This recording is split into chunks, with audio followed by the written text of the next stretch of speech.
इंदौर में एक बार फिर प्रवासी भारतीय सम्मेलन 17 दिसंबर को आयोजित होगा। इंदौर के महापौर पुष्यमित्र भार्गव ने एक प्रेस वार्ता कर गुरुवार को भारतीय सम्मेलन को लेकर जानकारी दी। उन्होंने बताया कि इस आयोजन में America, England, Australia, Malaysia, UAE, Bahrain, Japan, Germany सहित कई देशों के हजारों लोग ऑनलाइन या ऑफलाइन शामिल होंगे, जिसको लेकर सहमति मिल गई है। वहीं 40 देशों के अप्रवासी इंदौरी लोगों से ऑनलाइन चर्चा करेंगे। होने वाले संयोजन में शहर हित के सुझाव के साथ ही पर्यावरण, शिक्षा, तकनीक और निवेश के संबंध में चर्चा की जाएगी। उन्होंने कहा कि बीते वर्ष इंदौर में हुए प्रवासी भारतीय सम्मेलन की राह में एक बार फिर इंदौर में आगामी 17 दिसंबर को दुनिया के कई देशों में रह रहे इंदौरी प्रत्यक्ष या अप्रत्यक्ष रूप से इंदौर में जुड़ेंगे, जिसको लेकर 250 रजिस्ट्रेशन अब तक हो चुके हैं। वहीं 32 देश के लोग इंदौर में मौजूद रहेंगे।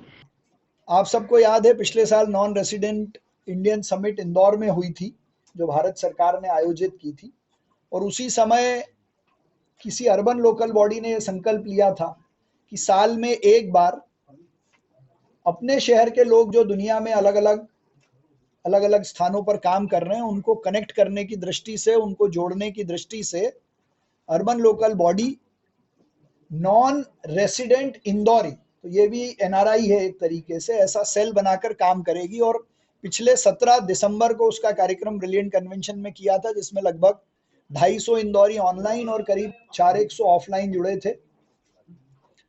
तभी से ये सेल लगातार काम कर रहा था और दुबई के जितेंद्र वैद्य जी को इंदौर गौरव उत्सव में एनआरआई कैटेगरी में इंदौर गौरव पुरस्कार भी हमने दिया था। इस वर्ष भी लगातार दुनिया के लगभग 45 देशों में जो इंदौरी रहते हैं उनके साथ संपर्क स्थापित कर उनको इंदौर की जानकारी देकर इंदौर के काम में उनकी सहभागिता को बनाए रखने की दृष्टि से 17 दिसंबर को एक दिन भर का नॉन रेसिडेंट इंदौरी कॉन्फ्रेंस फिर इंदौर में आयोजित किया जाएगा।